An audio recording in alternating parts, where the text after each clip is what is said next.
नमस्कार, मैं चंद्रशेखर जोशी। देवभूमि टुडे में आपका स्वागत है।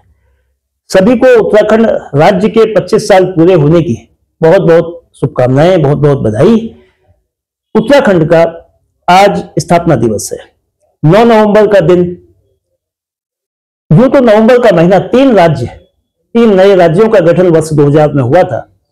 झारखंड और छत्तीसगढ़ उत्तराखंड के साथ ही 15 दिन के अंतराल में 1 नवंबर, 9 नवंबर और 15 नवंबर को ये 3 नए राज्य बने। और इस राज्य की, जिसकी हम बात कर रहे हैं, अपने राज्य उत्तराखंड की, मूलतः पर्वतीय राज्य है। बेशक हरिद्वार और उधम सिंह नगर 2 जिले मैदानी हैं, लेकिन इस राज्य की जो आत्मा है, इस राज्य की जो मांग थी, इस राज्य का जो संघर्ष था, वो पर्वतीय परिवेश, पहाड़ की पीड़ा, पहाड़ की तकलीफ और पहाड़ की कठिनाइयों को लेकर, नौजवानों के रोजगार को लेकर, नौजवानों की पढ़ाई को लेकर, स्वास्थ्य की परिस्थिति बेहतर हो उसको लेकर, बुनियादी ढांचा बेहतर हो, तमाम जो जरूरतें हैं कि उत्तर प्रदेश का उपनिवेश उत्तराखंड न रहे। उत्तराखंड के लोग अपने प्रतिनिधियों को न केवल चुने, बल्कि वो प्रतिनिधि चुनने के साथ उनकी सुने भी। ये आस अपनी तकलीफों को दूर करने के लिए प्रतिनिधि तकलीफ, परेशानी, दर्द, चोट में मरहम के रूप में उनके सामने पेश हो, यह आस थी। लेकिन जो 25 साल पूरा होने पर रजत जयंती वर्ष, चूंकि इस वक्त उत्तराखंड में मनाया जा रहा है, 1 नवंबर से 11 नवंबर तक ये रजत जयंती समारोह चल रहा है। राष्ट्रपति, देश के राष्ट्रपति द्रौपदी मुर्मू ने उत्तराखंड के इस विशेष सत्र को संबोधित किया। और आज 9 नवंबर को जब स्थापना दिवस है, प्रधानमंत्री नरेंद्र मोदी भी इस कार्यक्रम में शिरकत कर रहे हैं। देश के 2 शीर्ष नेता इस राज्य के जो स्थापना दिवस है, स्थापना समारोह है, उसमें आकर उनके आने से यह माना जा रहा है कि इस क्षेत्र का, इस राज्य का को नई सौगात मिलेगी, विकास को गति मिलेगी। लेकिन जो 25 सालों में हुआ, उसे लेकर सरकारों के अपने दावे हैं और विपक्ष के उन दावों पर प्रतिक्रिया है, उन दावों पर सवाल हैं। बीजेपी और कांग्रेस ने जो 25 साल हुए हैं, करीब 3 बार बीजेपी की सरकार बनी है, 2 बार कांग्रेस की सरकार बनी है और करीब 1.5 साल अंतरिम सरकार वो भी बीजेपी की रही। लोग कितनी उम्मीद पाले, जो प्रोग्रेस रिपोर्ट है इन 25 सालों की, वो कितने नंबर उसमें देते हैं। इकलौती महिला कैबिनेट मंत्री और चंपावत जिले की प्रभारी मंत्री रेखा आर्य 7 नवंबर को चंपावत में थी। उन्होंने पत्रकार वार्ता की, तमाम उपलब्धियों के दावे बताए। लेकिन जो सवाल और जिन सवालों के जवाब से भले ही उनने कन्नी ना काटी, लेकिन उसके उत्तर आम जनमानस को बहुत संतुष्ट नहीं करते हैं। बेशक उनके दावे हैं, विकास के दावे हैं, उपलब्धियों के दावे हैं, सरकार किस तरह से काम कर रही है, वो बातें कही गई, मगर भ्रष्टाचार को लेकर उत्तराखंड कहां है? लोगों की समस्याओं को तेजी से समाधान की ओर क्यों नहीं बढ़ाया जा रहा है? समस्याओं का समाधान क्यों नहीं हो रहा है? ये तमाम मसले हैं। इन मसलों पर बात करने के लिए क्या विकास इन 25 सालों में हुआ है? जो जरूरतें, जो मांग, जो संघर्ष उस समय था, उन संघर्षों को कितना रिफ्लेक्ट ये 25 साल कर पाए? क्योंकि हमने स्वतंत्र रूप से इसमें नॉन पॉलिटिकल कार्यक्रम को बनाने के लिए जो मंत्री जी ने 7 नवंबर को कहा और जो आज 9 नवंबर को इस मामले में प्रतिक्रिया के लिए वरिष्ठ पत्रकार सतीश जोशी साहब और राज्य आंदोलनकारी और छात्र संघ के पूर्व अध्यक्ष रहे हैं मनदीप सिंह ढेक हमारे साथ हैं और वो इस पूरे मामले में अपनी अपनी राय रखेंगे। शुरुआत मनदीप ढेक साहब से करते हैं। मनदीप जी, जो आपकी नजर में जो 25 साल है, 25 साल का कालखंड बहुत बड़ा होता है, बहुत छोटा होता है, इस बात पर न पड़ते हुए जितना भी है, तो इन 25 सालों में जो हमारी गति रही, हमारी दिशा रही, वो कितनी ठीक थी, कितनी भटकाव की थी, या कितनी उत्तर प्रदेश से हम कैसे अलग थे उत्तराखंड में? क्या इससे लोगों को एक उम्मीद जगती है कि जिस लिए राज्य चाहा गया था, जब आप लोगों ने संघर्ष किया था, आंदोलन किया था, उस वक्त और आज 25 साल फर्क कितना है? तो पहले आज रजत जयंती पर मैं सभी को बधाई देता हूं और आपका धन्यवाद जो आपने ये मंच दिया आज अपने विचार रखने का। जो विगत 25 वर्षों में जिस सोच के साथ राज्य का निर्माण की बात जो हमारे समाज में आई, हमारे पर्वतीय समाज में आई, वो चीज अभी अभी हम उन चीजों से बहुत दूर है जिस चीज के लिए हमने मांगा था। अब सबसे पहले तो जो एक, जैसे हम बिल्डिंग शुरू करते हैं तो उसका एक खड़सिल डालते हैं, खड़सिल शिलान्यास जो होता है, खड़सिल डालते हैं, और उसके जो हमारी जो बेसिक चीजें है, राज्य की एक बेसिक चीज होती है स्थायी राजधानी। 25 साल में हम एक अपनी राजधानी तय नहीं कर पाए हैं, तो इसका मतलब हम कहाँ जा रहे हैं? विकास की बात है, विकास तो हमारे बगल में इतना गरीब देश है नेपाल, जिसको हम देखते थे, वो भी आज विकास कर रहा है। और यूपी में अगर हम होते तो क्या ये प्रधानमंत्री ग्राम सड़क योजना क्या तब हमारे यहाँ लागू नहीं होती? ये जल जीवन मिशन क्या हमारे यहाँ लागू नहीं होता? चंपावत जिला में बन गया था तो क्या जिला स्तर के कार्यालय हमारे नहीं खुलते? विकास एक सतत प्रक्रिया है, वो चलेगी। हम यूपी में रहते, पूरा भारत एक ही देश, एक ही प्रदेश बना दो, तब भी विकास उसी गति में होना है। विकास से मतलब नहीं, हमारी ये लड़ाई थी पहचान की, अपनी संस्कृति की पहचान की है। और राज्य की मांग क्या होती है? एक विशेष राज्य को, भूभाग को किस बेस पर जो है अलग राज्य बनाया जाता है? बोली है, भाषा है, संस्कृति है। अब आज क्या हुआ है, जो उस समय हमारे बुजुर्ग जो थे, उस समय सयाने थे, जो मतलब बुजुर्ग तो क्या, उस समय के जो सयाने थे, जिन्होंने इस राज्य का जो रोड मैप तैयार किया या नक्शा तैयार किया, वो जो है आज हम लोगों को गले लग रहा है। हम बड़े यूपी से केवल छोटा यूपी बन गए। जो तराई और मैदान पहाड़ की जो ये खाई है, ये आने वाले समय में जिस हिसाब से हम 25 सालों में जो सरकारों ने काम किए हैं, वो खाई बढ़नी है। और जो हम पहाड़ की जो लड़ाई लड़ रहे थे, वो लड़ाई जो है फिर दोबारा से, वो पहाड़ आज भी तरस रहे हैं। आज भी विकास के लिए गांव क्यों पलायन हो रहा है गांव से? वो उस पलायन का ये रुकना चाहिए था, वो पलायन बढ़ रहा है। तो जो हमारे राज्य के लिए जो एक सोच थी, तो वो जो है अभी हम उस तरफ को नहीं गए। हाँ, विकास है, विकास जो है होना है। हर यूपी का भी विकास हुआ है, बिहार तक का भी, बिहार में भी जो है आज कह रहे हैं कि विकास की गति जो है बड़ी है, सड़कें बन गई हैं, पुल बन गए हैं, स्कूल बन गए हैं, एम्स खुल रहा है, मेडिकल कॉलेज खुल रहे हैं, जो कि उस समय बीमारू राज्यों की गिनती में आते थे। वो भी जो है आज मध्य प्रदेश है, बीमारू राज्य था, वो भी आज जो है विकास की धारा में आगे बढ़ रहा है। हम यूपी में भी होते तब भी हम इसी विकास की, इसी रफ्तार से हम आगे बढ़ रहे होते। जो पहचान की लड़ाई है, अब जैसे हमारा मूल निवास था, हम लोग यही तो था कि पहाड़ के लोगों को पहाड़ में रोजगार मिले, पहाड़ की संसाधनों पे हमारा हक हकूक हो। आज उन चीजों से हम कहाँ हैं? उन चीजों की लड़ाई तो अभी जो है वैसी की वैसी बची है। तो मंदिर जी, आपने जो बातें कही कि विकास को लेकर, विकास एक ऐसा कॉन्सेप्ट है जिसको जस्टिफाई भी किया जा सकता है, जिसको विरोध भी किया जा सकता है कि विकास हुआ है या विकास नहीं हुआ है। जो सरकार में होता है वो विकास के दावे करता है, और जो सरकार से बाहर होता है विकास पर सवाल उठाता है। लेकिन जो भूमि कानून की आपने बात कही, मूल निवास की बात कही और पहचान की बात कही, तो क्या आज आपको ये लगता है कि हम एक बड़े उत्तर प्रदेश से छोटे उत्तर प्रदेश, या छोटे उत्तर प्रदेश में औपनिवेशिक दृष्टि में रह रहे हैं?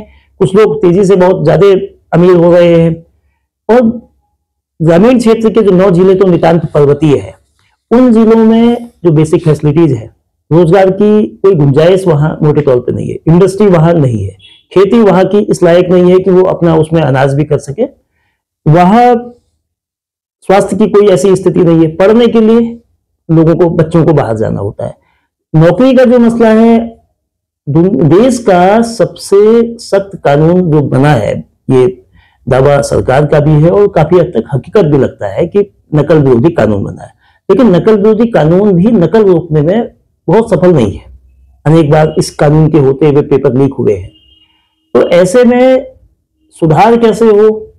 बदलाव और सुधार तो अब ऐसी स्थिति पहुंच गई है अभी 25 सालों में, सरकार या तो बहुत सख्त रवैया अपनाए या आदमी ही जो है स्वयं जो है अपने क्षेत्र के लिए प्रेम उसका बने, वो खुद चाहे कि हाँ मैं अपने पहाड़ में अपने गांव का विकास कैसे करूं, मैं सक्षम हूं, मैं अपने गांव में मैं क्या कर सकता हूं। दूसरा आदमी जो मुझसे ज्यादा सक्षम है वो गांव में क्या कर सकता है।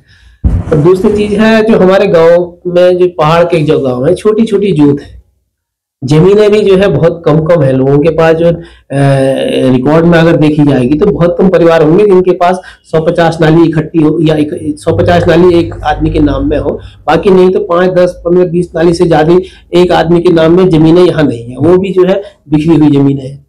तो पहली अगर गांव को करना है तो एक तो भूमि सुधार के लिए जो है, जो जैसे आज शायद मैं देख रहा था कि बंदोबस्त लाने की कवायद चल रही है, अब वो पता नहीं कितना सफल होती है क्या होती है और उस बंदोबस्त का क्या प्रारूप रखते हैं। हमारे तो एक राज्य आंदोलनकारी के तौर पे मेरी तो मांग ये है कि जो ग्रामीण क्षेत्र है, गांव है, जहाँ जो वीरान हो रहे हैं उनमें एक तो चकबंदी हो। चकबंदी के अलावा जिसके पास जमीनें कम है, जो छोटी जोत है, कम जमीन आती है, तो उसको जो है सरकार अलॉट करे, जमीन अलॉट करे।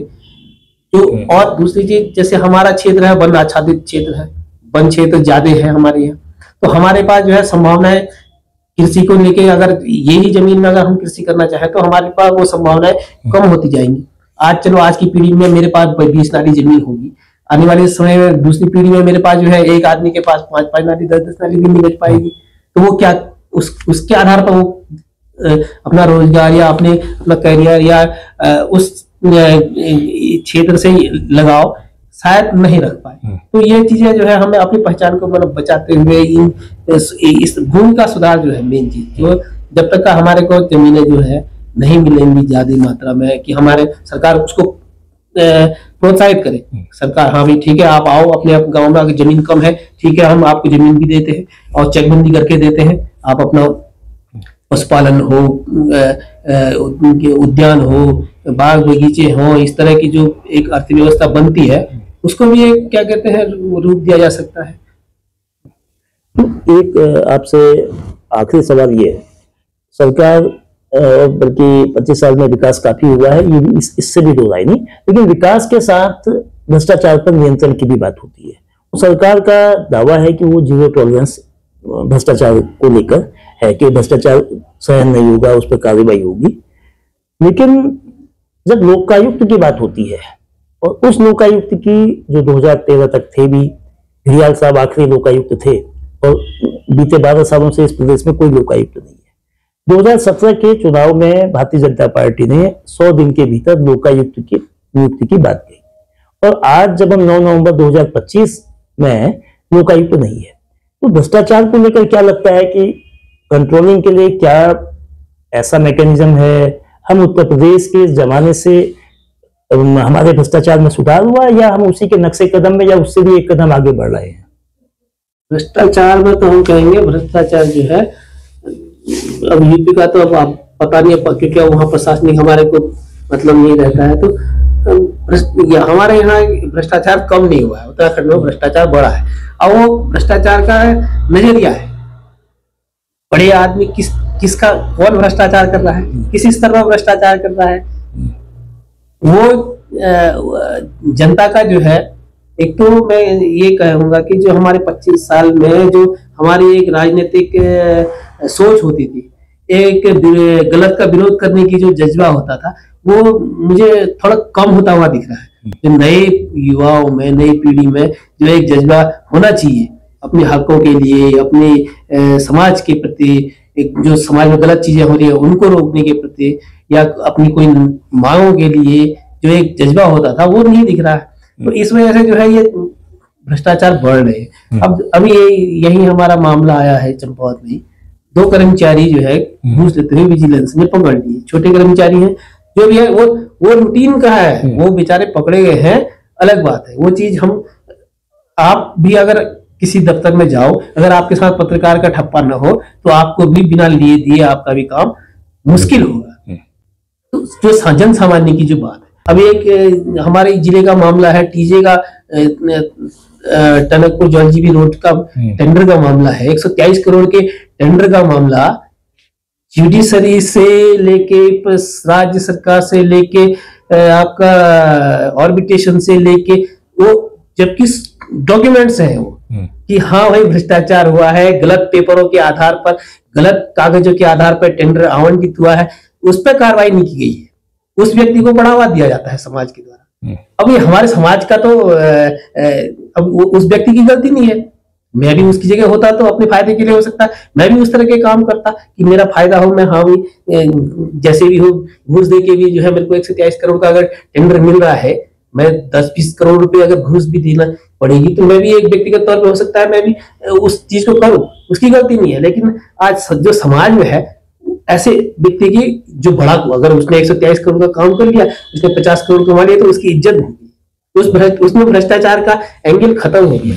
तो वो चीजें जो है ये हमारे समाज के लिए नुकसानदायक। अब छोटा कर्मचारी है, पकड़ा गया, अरे ये इतना भ्रष्टाचारी है, ये घूसखोर है, उसके प्रति नजरिया अलग है, बड़े लोगों के प्रति नजरिया अलग है। तो वो समाज में भी जो है एक स्वतः एक वो आनी चाहिए कि जागृति आनी चाहिए कि हाँ भाई जो गलत है तो गलत है। सतीश जी, आपने जो बीते 25 सालों में बहुत कुछ देखा होगा, बल्कि नवंबर 2000 से पहले सितंबर 1997 से हम बात करें, जिला बनने से राज्य बनने और राज्य बनने से आज तक के जो 9 नवंबर 2025 तक का सफर है, इन 25 सालों का, तो इसमें चंपावत में व्यवस्थाओं में आम आदमी के नजरिए से कितना सुधार हुआ है। जो बुनियादी चीजें हैं, पढ़ाई, स्कूल की संख्या बढ़ी है, अस्पतालों की भी संख्या बढ़ी है, गांव में रोड भी पहुंची है। तो क्या गांव में खेती का रकबा भी बढ़ा है, गांव में सुविधाओं की स्थिति भी बढ़ी है, जो अस्पताल शहरों के हैं, जिला अस्पताल से लेकर उप जिला अस्पताल तक, उसमें इलाज की का जो बंदोबस्त है वो बढ़ा है। डिग्री कॉलेज में जो पढ़ाई का जो वातावरण है, जो आज की व्यवस्था के हिसाब से क्या वो है, और जो पॉलिटेक्निक इंजीनियरिंग कॉलेज भी खुले हैं, तो उसमें जो जिस तरह से टेक्निकल एजुकेशन दी जानी चाहिए, इंजीनियरिंग का जो मिजाज होता है आज के मॉडर्न जमाने में, तो वो कितना आपको लगता है, जो सुविधाएं हैं, हम उद्योग की बात करते हैं, ये पहाड़ का क्षेत्र है, बड़े उद्योग नहीं लग पाते हैं, लेकिन छोटे छोटे उद्योग लगने की गुंजाइश कितनी देखते हैं। तो समग्र दृष्टि से आप चंपावत को इन 25 सालों में कैसे देखते हैं? 25 सालों से जो चंडीगढ़ से वंचित रह गए आंदोलनकारी, उनकी चंडीगढ़ कोई बात ही नहीं कर रहा। मेरा सवाल ये है कि भी हम नहीं चाह रहे कि हमने कोई ऐसा आंदोलन किसी लाभ के लिए थोड़ी करना चाहता कि हमें पेंशन मिलेगी या मेरे बेटे को नौकरी मिलेगी या किसी को 36 लाख मिलेगा, किसी को पेंशन मिलेगी, मैं मर जाऊंगा बीवी को पेंशन मिलेगी। स्वतः स्फूर्त आंदोलन का सर, हमने अपनी सरकार के खिलाफ आंदोलन किया था। तो मैं आज सवाल, भले ही आप राजस्थान में भी ऐसा बोल रहा हूँ, सभी जगह कार्यक्रम हो रहे हैं, लेकिन आज मेरा एक पीर, क्योंकि हमने सच्चे मन से आंदोलन किया, हमने किया, मेरा और कई और साथियों ने किया।